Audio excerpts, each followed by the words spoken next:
So let's go ahead and get going. I don't want to waste your time here. So the basics of blues soloing. Now, when you first start learning how to play blues, the first place most people start is they learn how to play what's called the minor pentatonic scale. And I certainly have a lot of videos that teach you about this sort of thing on YouTube. Although we'll go into more detail in the guitar course. But taking that scale right there and learning how to play through it creatively. Like one of the biggest things that people talk about, is how come my solos always sound like scales? And oftentimes the reason is because you're playing it like a scale. You know, if you go, it's going to sound a lot like a scale. But if you learn how to start and stop in different places, and I always think of it kind of like speaking or singing, right? Where we need phrasing. We need to start thinking about phrasing. So as we're playing, instead of going, let's start thinking about breaking that into smaller pieces and doing some repetition. So if I had this going behind me, and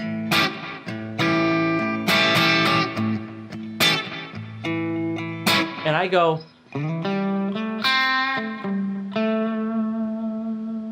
now you'll notice what I'm doing is I'm playing the pentatonic,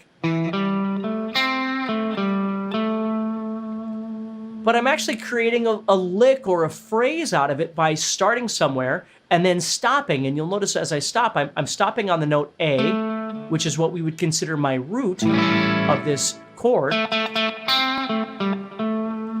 So I went up, back down, and then back to the A, and created this little phrase. Now, because I played in the center, what I might do for the next one is maybe head up a little bit higher up and change the phrasing. So instead of doing ba-da-da-da-da-da, I don't want that. I want to change it up. So I have,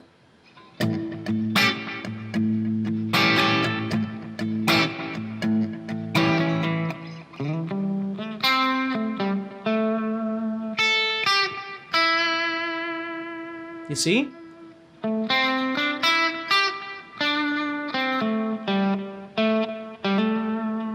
Okay, so you just start learning how to take the movements that you normally do on the guitar and you start breaking it into bigger and smaller chunks.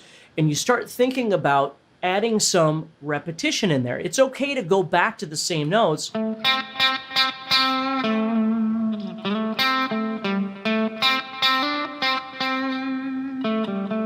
Right?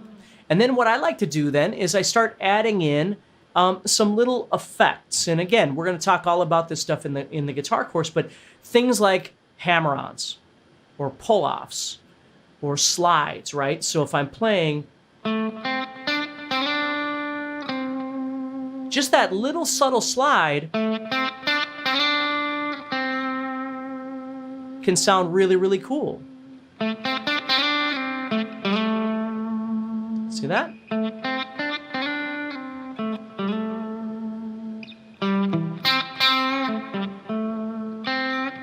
See that? Using pull-offs or hammer-ons. Now, of course, all of these various techniques take some time to develop, and we only have so much time together right now. But if you've been soloing for a while, these are things I want you to be thinking about is as you're playing, don't just pick everything. It's okay to pick, no doubt about it, right? But start learning how to add some of these other effects in. Think about your phrasing, right?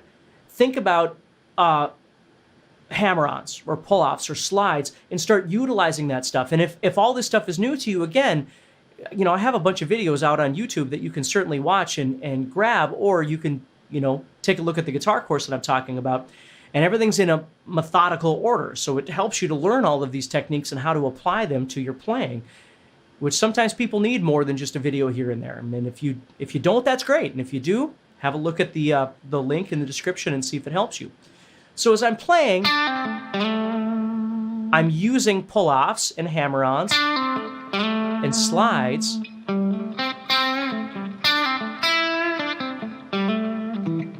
to make some interesting stuff with it. And then I start adding in two of my favorite things, which is bending and vibrato.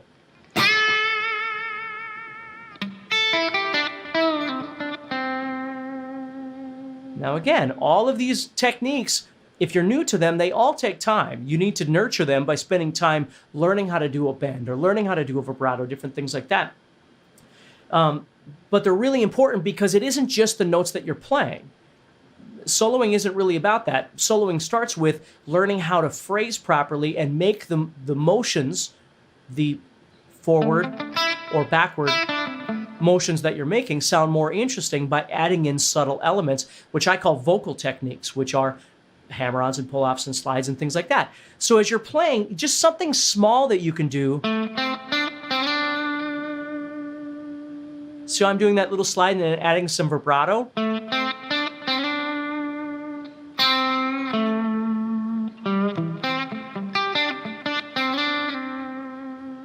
See? Jump over some notes to try and make, again, if I'm playing in the gut of the guitar, I might move up.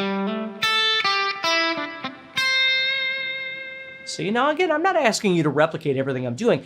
I just want you to break outside the normal box that you might live in when you think about soloing and go, oh, I never thought about jumping over something, or I never thought about sliding to a note after I play it. Right? That's the kind of stuff I want you to be thinking about a little bit. Okay? So as you're playing along with a blues rhythm, whatever blues jam you like to use, you know, again, the guitar course comes with a bunch of different jam tracks and things, but whatever it is that you're using, find something that's fairly slow and comfortable for you, and just start kind of...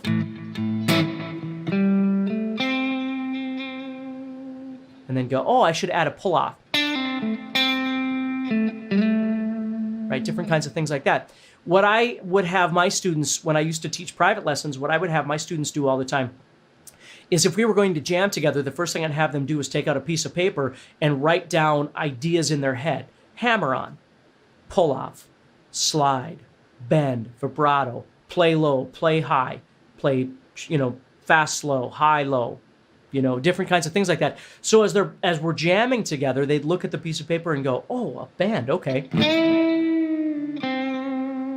Or a vibrato or whatever, or slow down, don't play so much, right? Different kinds of things like that. I'd have them write these things down so as they're soloing, they would think about it. And I want you to think about doing the same thing, okay? So again, I don't want to waste your whole day. This is just a little segment of something that might help you with your soloing, getting started in soloing, or making your solo sound better. And then tomorrow what we're going to do is we're actually going to learn the real secret to soloing with blues, which is the combining of major and minor together. So we're going to do that tomorrow, and then on Saturday, we're going to put it all together in an actual jam, and I'll give you a jam track and things like that to see if that helps you. So thank you so much for joining me. Thank you so much for your time, and please click on the link and learn more.